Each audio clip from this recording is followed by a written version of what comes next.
Welcome back to a brand new edition of Views from the Booth. I'm your host, Reed Becker, and joining me today, he is with the fumblerooski podcast, Adam Wright. Thank you so much for joining me, Adam, today. Now, before we start, Adam, let me just hand it to you. Explain to the audience a little bit about your podcast. So yeah, we are a weekly podcast where we talk all things pro football. So if you're a big NFL fan, we talk all things football. I'm the main host, but I go along with two other co-hosts. Both go to Reed's school as well, Dean College. So one of them his name is CJ Medeiros. He's a Patriots fan. Then there's also this other kid named Justin Tucker. He's on the Dean College football team. He is a Ravens fan.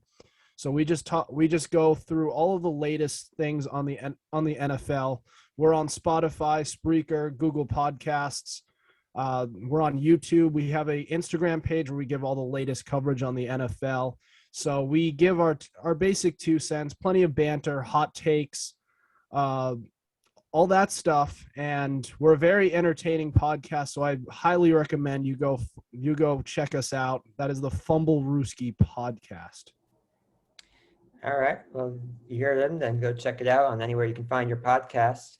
But speaking of football, let's jump right into it because we're heading right down towards the end and the playoffs underway. Some of these games this weekend and coming into week 18 next week. It's going to be some big playoff implications. Let's start in Cincinnati. Kansas City is going to be heading out there to play the Bengals. Now, for the Kansas City, they already won their AFC West division. The only thing left for them is they can clinch the number 1 seed and home field advantage in the AFC. But for Cincinnati, they can still clinch the AFC North. They would need a win, a tie in their game, but a Ravens loss or tie as well, who play LA Rams on Sunday. Now, I'll just start with this one. I think we all know eventually Kansas City's gonna get home field advantage, whether it's this week or next week. And Cincinnati will probably get the AFC North as well because of, to me, they're the clear-cut, complete team in the AFC North this season. I'm going to pick this game first, though, and I'm just going to say Kansas City will win. I think it'll be a close game because you have 2 star, in my mind, quarterbacks going head-to-head. But I understand Kansas City is on the road, but I don't want to go against Patrick Mahomes, especially against this time of the year. I understand that they struggled earlier in the year, but I think Kansas City, they got hot. It's the old saying, they got hot at the right time.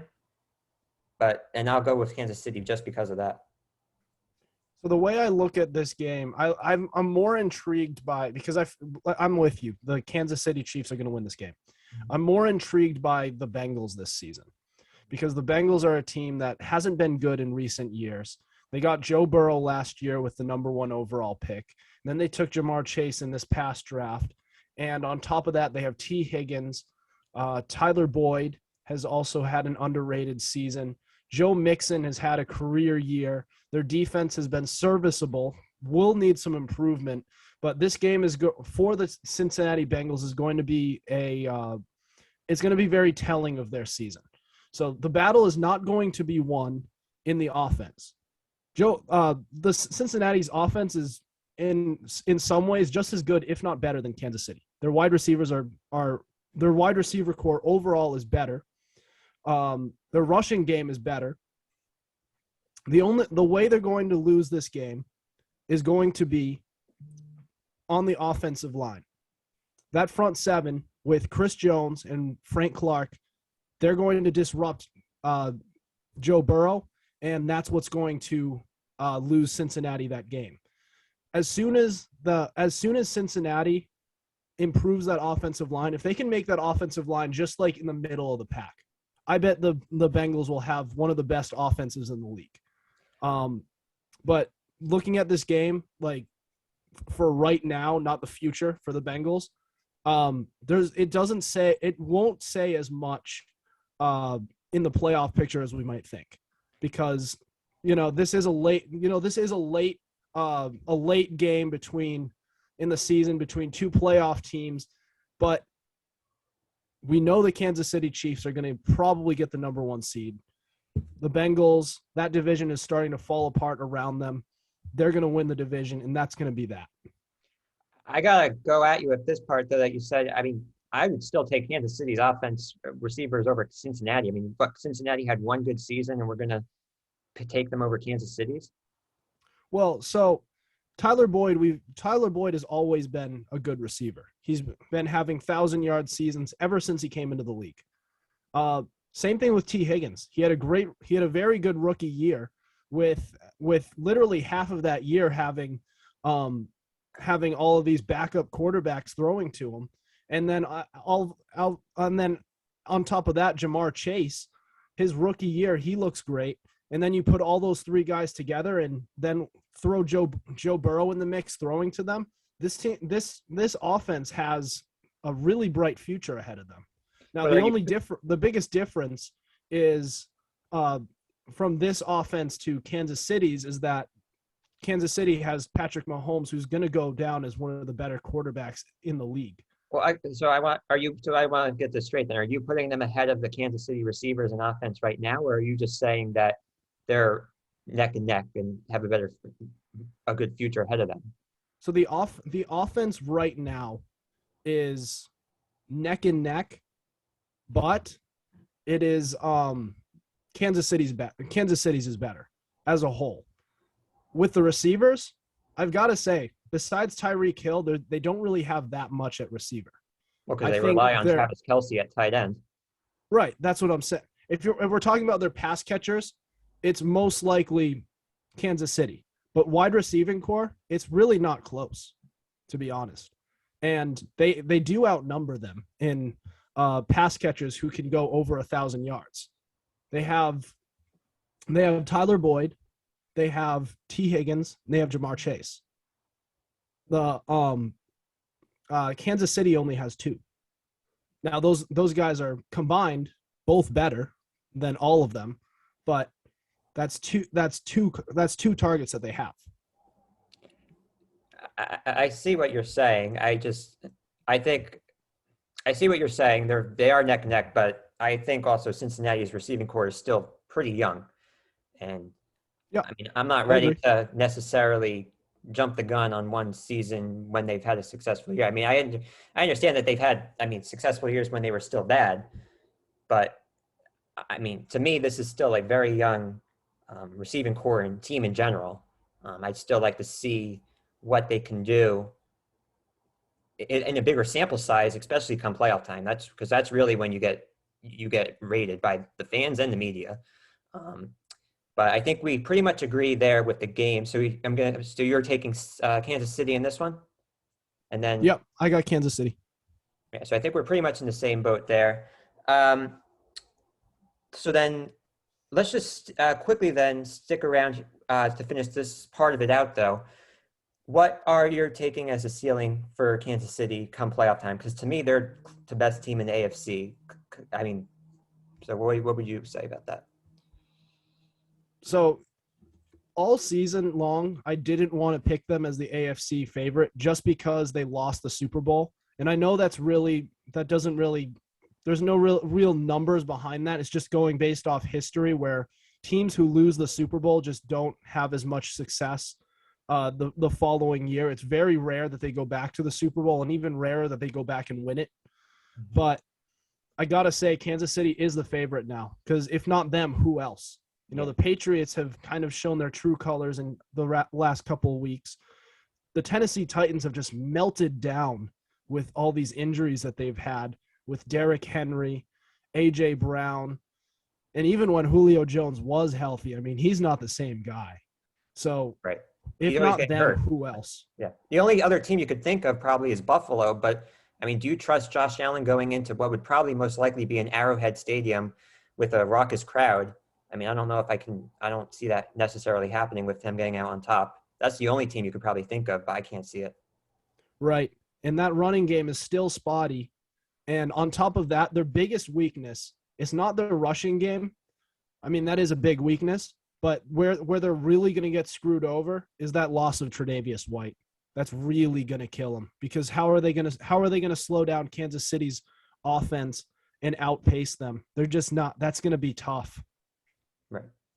And then on the Cincinnati side, what would you say would be I would think for Cincinnati, probably you're playing with house money at this point. I think you're going to probably at least getting a first round win in the playoff time is probably a success because this is still a really young up and coming team.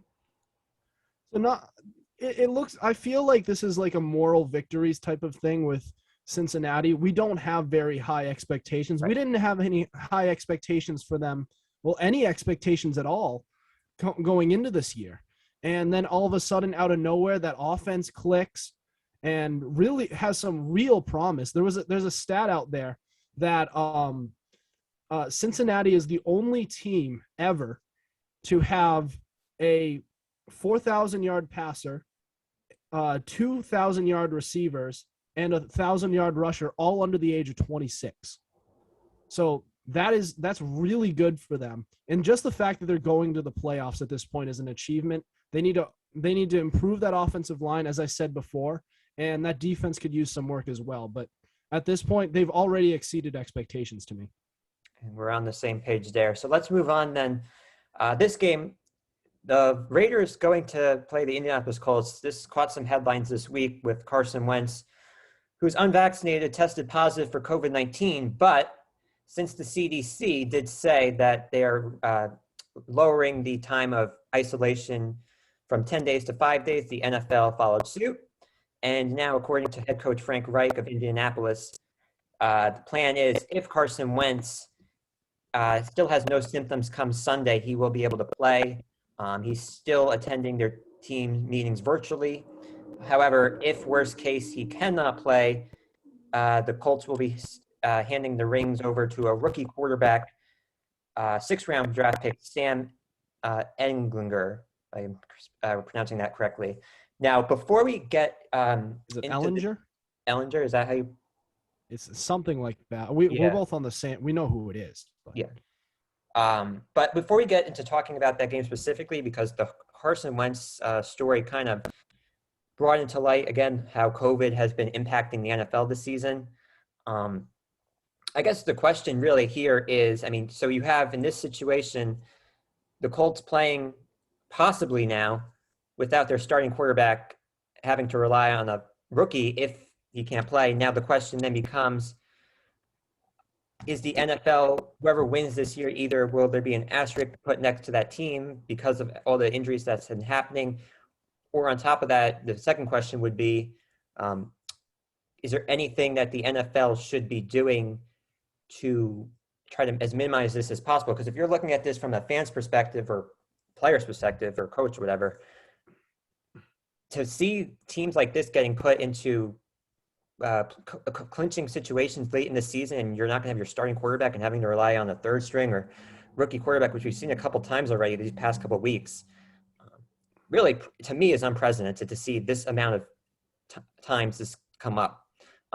What I would say, though, is that I don't think there really is anything the NFL can do because with the Omicron variant now here in this country. But, I hate to say that there would be ever an asterisk next to it because injuries and all that stuff always comes up. But this is just, to me, another level. And if there's any season that's close to me in my eyes that there could be an asterisk, this would be it. But I don't think there's really anything the NFL can do, can they? They have, if you've seen, so they have changed some of the protocols to make things a little easier on teams. Mm-hmm. But there's really not much. And to be honest, it was much worse last year because there was no vaccine out and there was no asterisk to last year either. Like we think of the Buccaneers as Super Bowl champions last year. Nobody puts COVID into that equation. I don't think they're going to put it into that this year as well. The only difference here, though, this season is, and from what I've been seeing with the numbers, is the amount of players that are testing positive and being out in one day are breaking records, it seems like, every single day. That's the only thing that is really out of that. That seems completely different from last season, does it not? So my question is, before I give my answer, what do you think they should do? Well, I don't think there is anything they can do. Quite honestly, if you ask my opinion on a lot of these leagues, I think that if you I mean, the NFL would never do it, but I think that if you look at the NBA, for example, they probably should be shutting down right now, at least to have a little time period like the NHL did, to have a little pause to, especially with the holidays coming up now, and you have people gathering, and then you're going to get exposed to whoever they were with, and how that's how COVID works. That would be my opinion, or at least, I mean, you would say a bubble, but the NFL can't do that. The NFL is in their own boat, really, because they're never going to do what any other league does because they run their own show. So really, there isn't anything they can do. But from a fan perspective, it's a bad look. But I agree, there really isn't much. So you're gonna disagree with me on this, but the way I look at it this year for COVID, especially now that the vaccine is distributed and anybody who wants to take the vaccine can easily take it, is that especially since the vast majority of players are vaccinated, is we need to start looking at this virus as just any other virus, more like any other sort of flu. Before COVID came out, that what would happen is a player would have flu-like symptoms and he'd be questionable, and we'd see if he feels like he can play. Or we'd have cases where LeBron James where Michael Jordan would be playing through it. It's at a point where the vaccine is out now. So I think we should start looking at this as not quite as serious of a thing, especially with the new variant. It's more transmissible, but the mortality rate is much lower than the other I gotta variants. stop. Hold on. I don't want to get this into a political debate, but in terms of the only way that the NFL can change this is they should I mean, again, this is getting a little political. I'm trying to get this away from this, but the NFL should really mandate. If you want to make sure to go back to normal, then the NFL needs to mandate the vaccine. But with how this country's been going, it won't happen. But in terms of talking about, it's just like the flu. Hospital rates are going up across this country. People are still dying from it, and eventually it might be the flu. But right now, this virus, people are still dying every day from it. And I understand the flu. People have died from the flu, but this is from a state where you have people. The transmission rate is out of this world right now, and I agree. The transmission rate is sky high right now. So and the thing with the hospitalizations is the vast majority of those hospitalizations are all unvaccinated, and it just so happens to be that the vast majority of the NFL is vaccinated. So it's right. a lot of people who are getting the virus are just getting it and they don't have symptoms. That's not to say that people don't have symptoms, but the vast majority are asymptomatic. Yes, but people are still getting into the hospital even with vaccination. But it's a tough spot for the NFL. To me, the NFL, they're not going to be able to change anything. The way I'll just leave it with this is the only way the NFL really is going to be able to go back to normal 100% with this is mandating a vaccine. But I digress. But let's focus on, Vegas and Indianapolis. So assuming Carson Wentz doesn't play, because coming into this game, this was still a big game for these teams who are pretty much at this point looking at a wild card scenario. If Carson Wentz plays, obviously I'll take Indianapolis, but I think we probably agree then if he doesn't play, it's pretty much in Vegas's hands. No. So if they win this game, it'll most likely be because Jonathan Taylor won them the game. If Carson Wentz doesn't play. And if that's the case, that he's able to carry this team with Sam Ehlinger, then I think he should be the lead MVP candidate. Over Aaron Rodgers, who's having a career year. It's a hot take, but I mean, when was I'm the going to last disagree. time? When was the last I'm going to time? disagree with you on him having a career year because I think last year was his career year. Well, it's Aaron Rodgers. He has a career year every year. Now, but the question is, when was the last time a not rookie, running back won an MVP? It was Adrian Peterson back in 2011, 2012. Right. So Correct. a while ago at this point now. I mean, I can't see it. I don't see a running back. I think it's either going to be Aaron Rodgers or most likely to me it's going to be one of the quarterbacks. I can't see a running back, considering looking at that, how it's been a while since a running back has been won an MVP. I mean, look at it. The NFL is a quarterback-driven league. It is a quarterback driven league, and I think most likely Aaron Rodgers is going to win it at this point. But honestly, when it comes down to it, Tom Brady has fallen off so much that out of this race that I see it between Jonathan Taylor and Aaron Rodgers. Like I don't think there's anything that Tom Brady can do to get. And I thought he was the leading candidate for the longest time, and I was the biggest Tom Brady guy. I still am, but all of his targets are hurt, and there's only 2 games left. Tom Brady's not going to catch up with him. The only one close is Jonathan Taylor. But if let's say Carson Wentz doesn't play and Jonathan Taylor rushes for 200 yards and single-handedly wins them the game and does it in a blowout, I have Jonathan Taylor as my guy. If you're saying if he wins them the game and has a blowout game this Sunday against Vegas, if Carson Wentz doesn't play. Yeah, I think he should be the leading candidate. I think it's going to be Rodgers again. In my opinion, I think it'll be Rodgers again. I mean, it probably will, but I don't like Rodgers, and maybe I'm just looking for reasons to say that it's not going to be Rodgers. But yeah, that's biased 101. What our professor it's a John little Brooks says biased, not to but do in our class. No, but we're also talking about these ifs and these what ifs. And if this happens, then I'll change my mind. I know who's going to win it. It's probably going to be Rodgers. But we're playing the ifs game at this point. You're also playing the bias game, which our professor told us you can't do. You can admit to your biases. We all have them. I'm trying, but my unbiased opinion is Aaron Rodgers is probably going to win it. But my other unbiased opinion is that when we're playing, this is the if game.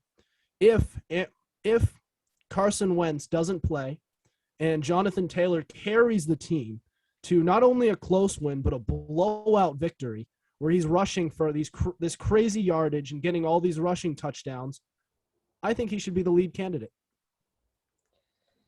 I just disagree. I also think if somehow a third string quarterback comes in and plays, I can't see it. I understand how good Jonathan Taylor's been this season, but I've also seen how awful these third string quarterbacks have been. And I don't think anything will change that this season. I don't think one running back is going to do that. That's really not how the NFL works today. But let's just shift to New England, because I think we all agree that they're playing the Jacksonville Jaguars, who are pretty much a high school football team, but they're going to be, so we're assuming New England should blow them out this weekend at Gillette Stadium. But looking at it from the Patriots side, though, the Patriots clinch a playoff berth, but they also need some help. But looking at it from New England's side, assuming they get into the playoffs with the wild card, since Buffalo just overtook them last week. What I guess is the ceiling for New England? I would think, I mean, they're definitely not better to Kansas City in my eyes right now. And I would say that, they fell apart. I mean, looking at what happened against Buffalo last week and then these past couple of games, quite honestly, I mean, I watched Buffalo game last week they played, and I don't know what happened to if they forgot how to tackle their defense, letting Buffalo go down the field. I saw a stat that this last week's game at Gillette Stadium under a Bill Belichick Patriots team was the first time that a team has never punted in a game against him. I mean, the Patriots defense falling apart. So as it's projected now, the New England Patriots are going to be visiting the Cincinnati Bengals. So But a what do lot you can think they're? change. There's still a lot of yeah. But yeah, go ahead. Well, we're looking at their play. A lot of things can change, but this is what it's as it stands now. Hmm. If this stands, what do you think that they're? What do you think it's going to be? In How Cincinnati, how do you think that game's going to go? in Cincinnati, I mean, it's. I would go with the Bengals, quite The honestly. Bengals. If you're going into Cincinnati, I think. I mean, you have a rookie quarterback as it is. I mean, from what I've been seeing from the eye test these past couple weeks, the Patriots defense has not been the same.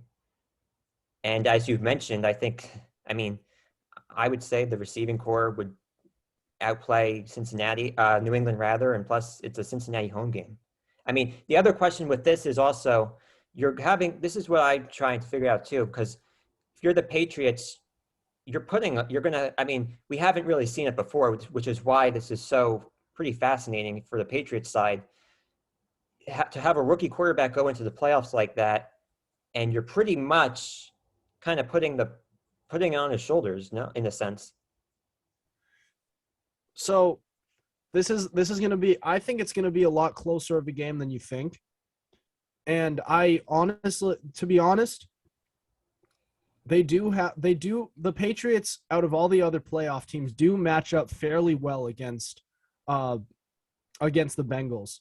Their the strength of the Patriots defense is their front seven. And that just so happens to be where the Bengals weakness is their offensive line.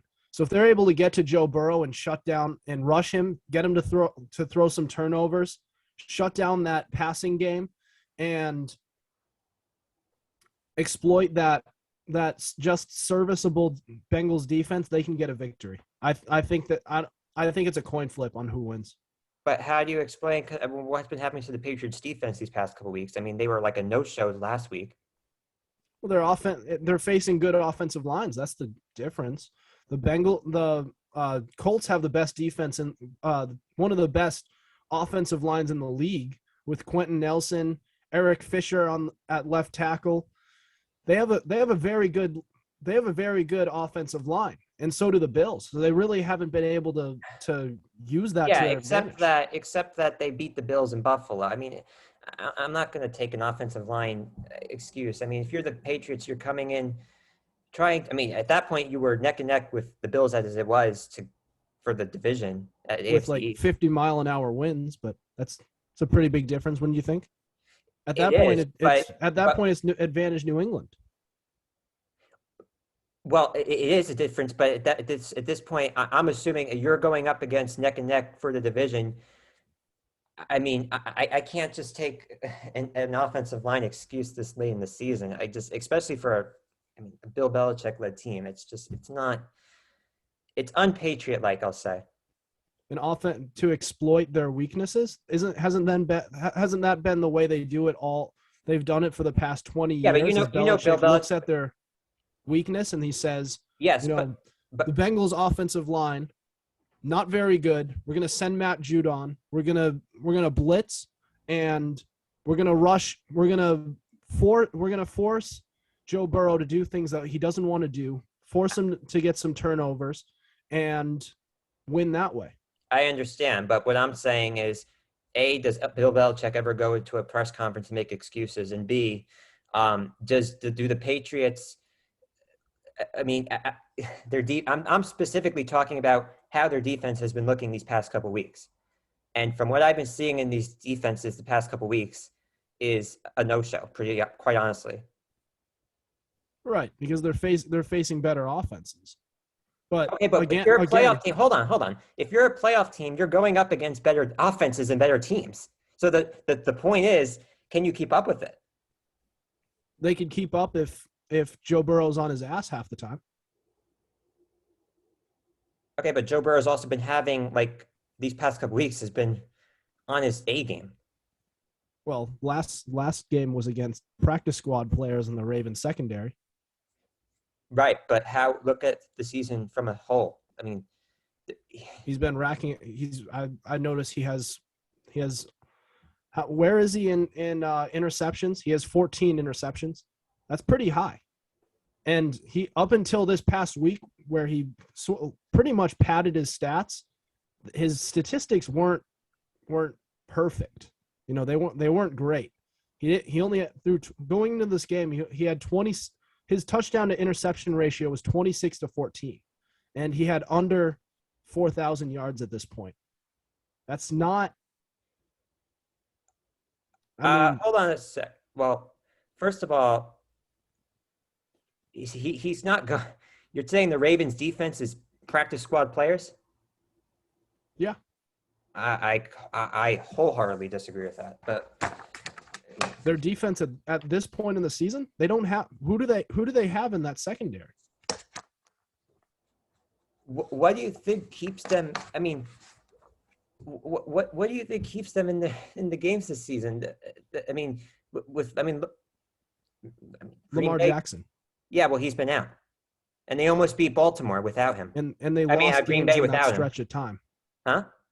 And they lost games in that stretch of time. Right, but they almost beat Green Bay without him. So, and no thanks to their defense. They got stops when needed, actually, but they gave up 31 points. Yeah, but they also gave the ball back plenty of times when you can stop Aaron Rodgers like that. I mean, I agree to disagree. We'll leave it with that. All right. But sticking on the New England side, though, what would you say? So I'm assuming you would take them in that scenario of a wild card game against Cincinnati. I mean, I'm assuming I would think the farthest they could get, to me, if they could, because I still have questions about putting all the weight on the rookie quarterback, would be having no shot against Kansas City. But I think the biggest question for me is going to be how Mac Jones performs in the playoffs, because it's a completely different game come January. Yeah, I agree. It's going to be a completely different game, and I wouldn't put too much on it because he's just a rookie, but at the same time, I think the furthest they can go is the divisional round. I think I give them a shot, a pretty good shot against the Bengals, and anything after that is bonus. And honestly, I would say the same thing about the Bengals. I mean, I think they're kind of two teams that are looking in a mirror at each other because they have a little bit of inexperience. We were talking about them earlier on in the show. You know, the Bengals have a little bit of inexperience as well, and they're thinking the same thing about their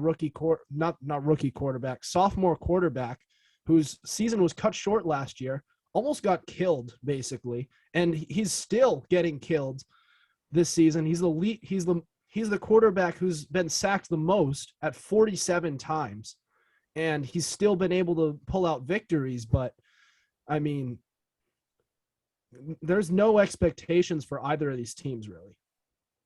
I agree with that. All right. Miami at Tennessee was our next game here. So pretty much Tennessee here has the chance to clinch the AFC South, assuming – I mean, there's 3 different scenarios with a win or having Indianapolis lose, or just a tie for their game, Tennessee, that is. I mean, I think we kind of touched on this earlier. They'll probably wind up winning the AFC South. The real question for me is, I mean, Derrick Henry, because I look at Tennessee. I don't trust Ryan Tannehill to go that far, and as a quarterback in general, especially when you don't have Derrick Henry, because when I watch Tennessee, they're a run-heavy first offense. I mean, they have Ryan Tannehill, and he's been showing more improvement ever since he was in Miami. But I just watch them come playoff time, and I don't see it for going far, especially to like the championship game or Super Bowl. I just don't. Yeah, so even when they had all of their players on their team and they weren't as injured as they are now, I never really saw them to be a Super Bowl contending team. Mm-hmm. You know, I have a problem with run first offenses that are centered around their offense. They really rarely work, and even when they do, I went back at you with Indianapolis. Right, but That's a different conversation. That's about league MVP. Well, But yeah, but um I don't think it works, but that's what I'm saying. If it works again with Indianapolis, then I think he should be up there in MVP. But with this, I always saw them as an underdog. I never trusted Ryan Tannehill. I always thought if your passing game is the centerpiece of your offense, then you're going to have a good chance to go far. And they just don't have that. They just have a lot of good pass catchers to make Ryan Tannehill look better, and that's kind of what's gotten them to where they are in the past in years past. and Now they're going to be without Derrick Henry, they've also had Julio Jones, who hasn't been able to stay on the field at all really this season. and even when he has been on the field, he's not the same player as he was in Atlanta. Yeah, absolutely. But I don't. But honestly, even with that, even when they had all of their players, I never really thought they would go anywhere. But now I really don't think they're going anywhere. Now I'll have to check who they're playing in the playoffs as it stands. I know that can change, but so right now it would be Miami. What do you think about their chances against I mean, the Dolphins? that's who they're actually playing this weekend. But I mean, I would give them good chance with that. I mean, Miami's a whole nother crazy situation because I saw another stat with them. I mean, they started out this season, Miami, like on a 7-game losing streak. They won the first game, then they lost 7 in a row, right, then won 7 in a row. Right. So, and that's like the first team to pretty much ever do that in the season. I mean, I would give them a chance against Miami, but after that, probably not much. Yeah, I think so. I didn't have many. I thought AFC Championship going into the season for the Titans. It's even worse now that they're right. Now that everybody's hurt, and I'm hearing they could get Derrick Henry back for the playoffs, but even so, I would still say. And would he even be 100%? And that's another. Who knows? Yeah. That's a question. That's a big question mark. Even if he is, I'm not even sure. Right. All right. So that covers the AFC. Let's quickly shift to the NFC because the big game on Fox on Sunday is going to be Arizona at Dallas. I'm just going to say here, I'm going to take Dallas. They already clinched the NFC East. But I mean, the big questions for me for this game is, first of all, obviously there's been a lot of talk about what the ceiling is for the Cowboys this season. I mean, I understand Trayvon Diggs. I mean, so they've had on the defensive end has been a star. And because of that, their defense has been really good. But I've been watching football to see these Cowboys come January, come the new year, they fall apart. And they've already shown some signs of it this season. I just don't see the Cowboys being a Super Bowl caliber team. Because just going off of history, the Cowboys are, as Stephen A. Smith would say, doomed. Just wait, they're always doomed to fail. So and Dak Prescott, I mean, I'm not totally sold to bring. I mean, like for example, if he has to go up to Green Bay, I don't give him a good chance of doing that. So I would say I think they're pretenders rather than going out there to actually do it. So I'm going to disagree with you on this because, I mean, if you look at history, of course, because ever since the 90s when they were winning Super Bowls left and right, they've been just mediocre. And when they do turn in good teams like in 2014 or 2016, when it just looks like they're going to make a deep run, then they just fall apart. But that's just lazy analysis. Let's look at this team as a whole. They lost a brutal, heartbreaking game against the Raiders at home on Thanksgiving. They got embarrassed in their home stadium against Denver. How is that? They've already shown some signs of falling apart. But in those games, they didn't have either of their top 2 wide receivers. Their top receiver was Michael Gallup. Okay, he's still a pretty good receiver, and you still had your defense. I mean, so to me, that's a lazy excuse. He's pretty good, but he's not Amari Cooper, CeeDee Lamb level. And once they got them back, they started winning again. But I don't see how that. I don't see how you go from an up and down. You start out the first half strong, and then you dip off, I don't see you get embarrassed by Denver. Okay, but that's that's I the would I would NFL. say I would say that game against Denver is the only legitimate sign that we had where What they about the could choke Raiders later on in the game. and the Raiders game? What about that? That game, Yeah, they won. they didn't have either of their top two receivers. And honestly, I like Gallup, but I don't think he's a real number one. He's a serviceable number one on a good team. But but CeeDee Lamb and Amari Cooper are premier level receivers. I And get it, they but weren't playing with them. And they I, still nearly won that game. I get it. But by the same token, they had their defense, which, from what we've seen, should have been able to keep them in it, and should have been able to honestly probably have won it. On top of that, I don't see how a Dallas Cowboys team, because those are the two games that really stick out to me. And what are you saying then? So they're going, because ideally, what will probably wind up happening is they have to go play Green Bay. Who has the upper hand? Green Bay versus Dallas. so because that's going to be going in the frozen tundra, I would give the edge to Green Bay, but I still give the Cowboys a shot. I do. They have a lot of talent on both sides of the ball now, which is something they didn't have last year, and I think that's huge.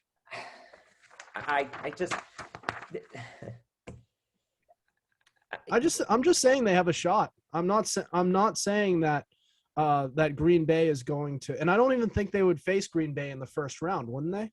Because they're one of the division leaders. No, but what I'm who would saying they is, face in week one?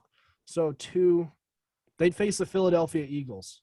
right, which would be an awful game. But what I'm saying is that if you're assuming that they have a good chance to go far like that, they're going to run into Green Bay. Well, going to the NFC Championship is going far, isn't it? Yeah, okay, well then let me throw it this way. Do you think they're Super Bowl caliber?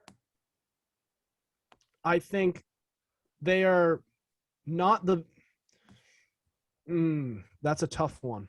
I think they're Super Bowl they're Super Bowl caliber, but it's an uphill battle. They'd have to show me a few things.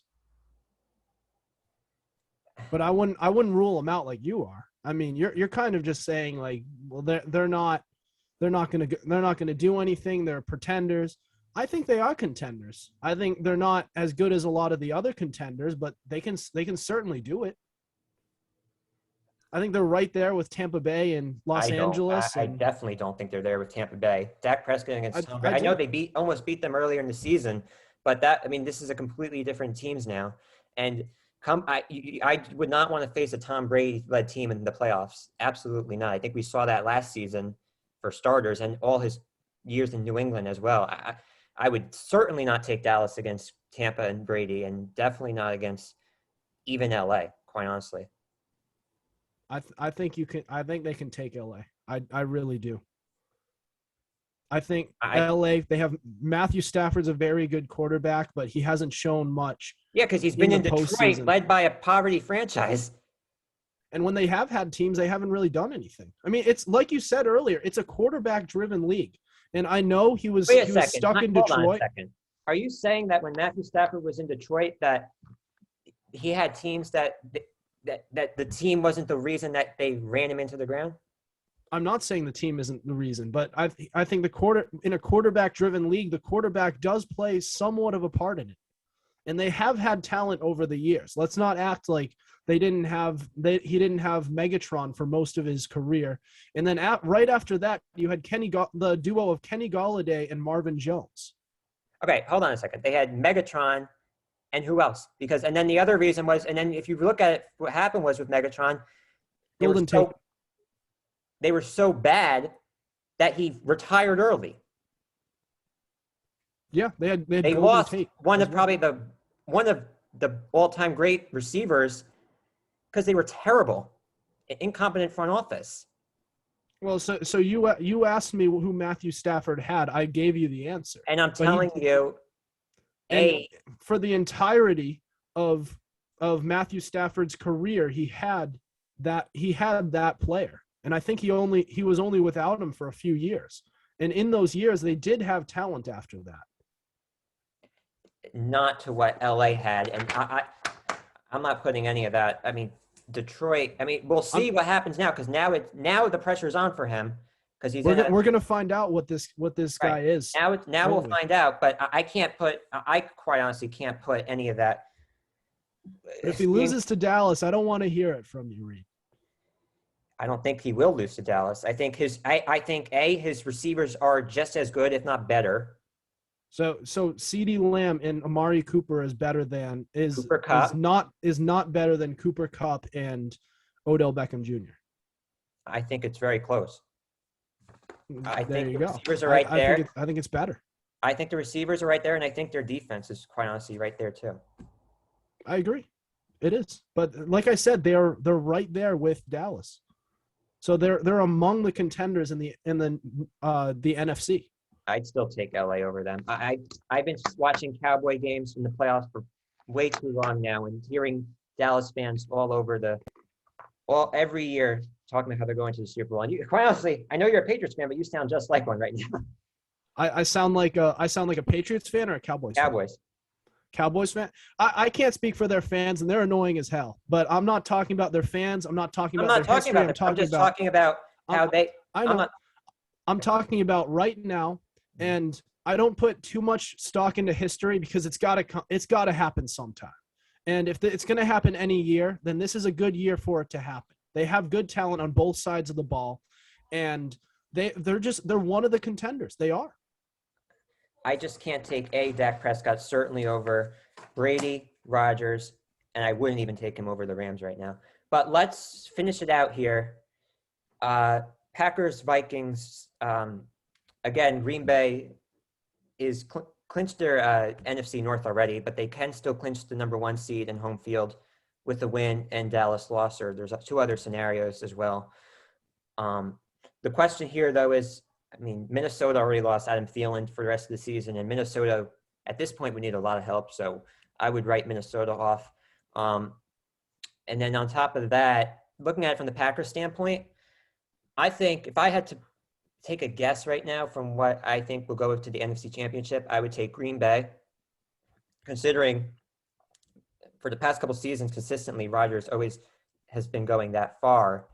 After that, going up against him, quite honestly, I think it's going to be a rematch with Brady and Rodgers. I do. I think that the NFC is at the point where there isn't a clear cut. So I think in that case, you're going to see experience win out. I really do. So my preseason prediction for the NFC Championship was going to be Rams Buccaneers, and just because there's a possibility of it, I'm going to stick with it. And do you think that the losing Robert Woods though doesn't change anything? Losing Robert Woods, it does change a little bit, but I think a big difference between this year and last year is they also have Matthew Stafford, and Odell Beckham Jr. is starting to figure out that offense, and we're starting to see he's not the same player he was early on in his career, but he's still a very capable wide receiver who could be partially what Robert Woods was. Wait, so first of all, from what I remember, if you remember when Odell played in the playoffs for the Giants, I mean, I think a lot of people realize at this point with Odell, I think he's, as you said, he's clearly not the receiver he was in New York. And I also think, I mean, if you look at it from the stats, quite honestly, look at like what Cleveland had been doing without him. I think the point I guess I'm trying to make is I think a lot of teams play better without him. And I quite honestly, I haven't seen enough right now consistently. I don't think he's going to have the same impact that they would if Robert Woods was healthy, that he would produce. And come playoff time, especially since we haven't seen it from him consistently with Odell, I don't think that's going to be it. And then the other question I guess I have for you then is on the Stafford front, because you were just before questioning if he has what it takes, since you were just talking about his time in Detroit. So do you think he has what it takes then? It's very up in the air, but I do think he is better than what he did in Detroit. And he's a very good quarterback who could be great, but we don't know because he was in Detroit, basically football purgatory. That's what I was And saying. all I was doing was just naming the red flags. I mean, if if you have a quarterback for that long who is able to put up statistics like that, and you only make the playoffs, what is it, 2-3 times out of the 12 years they had him, That's my point. then I'm gonna have some questions for the quarterback. But this offense has so much talent there, and they have talent on both sides of the ball, that I just think that this is a team that looks like the Buccaneers last year, where they get a new quarterback and they're able to get to the to win the Super Bowl. I just think they're going to be able to. I just think this is a really good team. You're not comparing him to Brady, are you, though? I'm not. I'm comparing the situation, and that's why I think they're going to run into that. This is my preseason prediction. They were going to run into Tom Brady and the Tampa Bay Buccaneers, who would be the new and improved version of last year's Buccaneers team. And thus they would have a leg up. And also they'd have a leg up with Tom Brady. And then what? Then Tom Brady would beat him, go to the Super Bowl. So you would still have Tampa Bay winning that. I'm still going to take Tampa Bay, but I'm very shaky on my prediction. I'm very close to this is just my preseason prediction that I want to just try to hang on to dear life for, because if you're right on your preseason prediction, then you got to give yourself a big pat on the back. So I'm hanging on to dear life to it, but I mean, I'm not feeling And what about on the AFC side? AFC side, I had you're going to laugh at me, but I had the Bills and the Cleveland Browns. Yeah, that's not happening. So it's not working out. So I'm thinking Kansas City, and it's a toss up between who faces them. What are you thinking? Yeah. We could have the Titans. Yeah. We could have the Bills. Possibly the Patriots. I mean, we don't know. Everybody sucks in the AFC, man. It's tough. Well, I'll start with this. I don't think the Rams are going to be able to go to the championship game in the NFC with an Odell Beckham, because to me, he's not going to be able to produce as well as Robert Woods said, point blank. So I'm going to take in the NFC Green Bay, Tampa Bay in the championship for the NFC game. I'll take Tampa Bay again because I can't go against Brady in the playoffs time, especially since the NFC is so wide open right now. I think experience will win out. And quite honestly, if you look at Green Bay's history, they haven't been able to get over the hump from the NFC Championship game.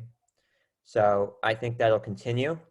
And then from the AFC side, I think it'll be Kansas City against, I'm thinking between Buffalo and Cleveland, but I'm going to go with Buffalo.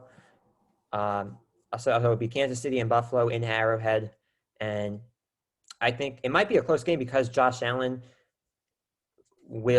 has been able, what we've seen him do this season and for the past couple of years, but I still think it'll be Kansas City. As I said, Kansas City is the team to beat right now in the AFC, as they have been getting hot at the right time, similar to the Giants from their Super Bowl runs in the past. But that's what I see. So I think it'll be Kansas City going up against, quite honestly, I think it's going to be a rematch against Tampa Bay. And yeah, I think I'll go with that. And then I would think, I mean, I just don't want to go against. I would have to take Tampa Bay. I know it's very rare to happen to see repeats like that, but it's even rarer to see somebody who loses the Super Bowl and goes back and wins it. That's rare. Right. So yes, right. So I think it would be Tampa Bay again. I think we'll have the same kind of matchup. Yeah, and I'm very skeptical right now about the Buccaneers. I'm going to stick with my prediction because it was my preseason prediction. But they did lose Godwin, and they've been going through some turbulence without some of their players. They're getting bit they're getting hit hard by the injury bug. So I wouldn't be surprised if other teams wind up representing, but I'm going to stick with my preseason pick. Right, and it all depends on how COVID and Omicron comes at that point, because I'm sure the last thing the NFL wants and these teams want, or these networks, quite honestly, is to lose one of their best players because of COVID. That would be the worst nightmare for the NFL. And here's another question for you, Reed. Now, this is not to say that either of us condone any sort of behavior like this, but if something like that were to happen, what do you think the odds would be that the team would just hide it and just have the Tom Brady or the Aaron Rodgers or the Patrick Mahomes play through it in the Super Bowl? Well, hold on. From what I'm remembering, though, now with what the CDC said, they're now saying, and what the NFL said, correct me if I'm wrong, that they said that the players now have to symptom themselves and report their own symptoms. I think, first of all, it wouldn't surprise me if the Patriots did that. But besides that, I think that, first of all, I can't. I'm not saying I condone any type of thing. I can't imagine that happening, because then the worst thing that you could possibly have is, God forbid, let's say a player plays like without that has COVID and all that, and then they infect an unvaccinated player and they wind up in the hospital, or even if it was a vaccinated player and they wind up in the hospital. I think the backlash would be unprecedented from both the football, NFL circles, the sports media, and just the national media. It would be on front page of every single newspaper. The team would get destroyed like they've never been before. And I think that Goodell would be forced to penalize that team again at an unprecedented level, because that is, in this day and age right now, extremely unacceptable. What I would that's probably what would happen. What I think in most what would probably make the most sense, if a key player like that, let's say a quarterback or top receiver, is out because of COVID like that in the playoffs, especially the Super Bowl, I would think Goodell would be forced to have to postpone the game, quite honestly. Because I can't imagine, if you have, in a playoff game or even the Super Bowl, one of the team's top players, quarterback, receiver, out because of COVID, that would be asterisk, absolutely. And I can't imagine the pushback that they'll get, the ratings because of that. I mean, you'll still have ratings because it's a Super Bowl, but I think, in my opinion, and what I would do, I can't say what the NFL would do because the NFL beats to their own drum. I would think they would have to postpone the game, and it might mix up the schedule, but that's what I would do. The only question would be, how would they know who it came from? Like, if Tom Brady were to just hide it, and then an unvaccinated player got it, how would we know where the unvaccinated player got it? It could have been his own doing from outside of the organization. If a player hides, you're opening a can of worms at this point. Well, hold on. If a player hides their positive case or whatever, then in my opinion, they should be suspended without a doubt, because that's a no-no to me. How would they find out? Contact trace. We'll find out how effective it is, wouldn't we? Well, yeah. I mean, that's probably what they would have to do, I would think. I mean, but that's, if I was the NFL, that's what I would think you would have to do. And again, if they do cover it up, there's going to be major criticism, and Goodell, I would think, would have no choice but to unprecedentedly how do you know the league wouldn't slide it under the rug at that point, where they just say, well, I mean, we can't play with a Super Bowl without Tom Brady, and just kind of just push through, and it just never sees the light of day. The media never finds it. You know, I mean, when we look at these star players and we look at the big game. The NFL already has these strict protocols in place. So I can't see them doing a 180 like that. They already have all these like testing protocols. What's that? I mean, they've done it for regular season games, but they've never done it. And isn't it interesting how we've never seen that for a playoff game yet? We haven't. Right. It's everybody comes out clean. How do we know they're clean? How do we Well, know? because they should be getting tested. That's why. Well, they should. How do we know that? How do we know they're getting tested? They test positive and they say, "Man, we can't play without Tom Brady." And they go to the league and they say, I mean, and they're saying, I mean, we can't play without Tom Brady. That's going to kill our that's going to kill our ratings. The revenue is not going to come in. This isn't going to be a good Super Bowl. Nobody's going to watch it.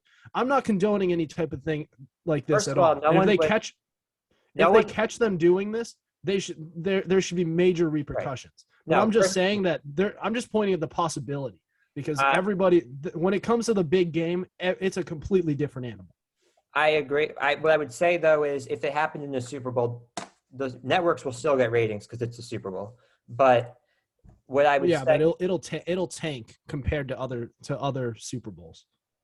Yeah, but because I mean, if you take this Buccaneers team without Tom Brady, and they're back to the dark ages. I agree, but you also have different backgrounds and people of interest are watching it for different reasons. So, but what I would say is, aside from that, if the NFL slid under their rug themselves, and I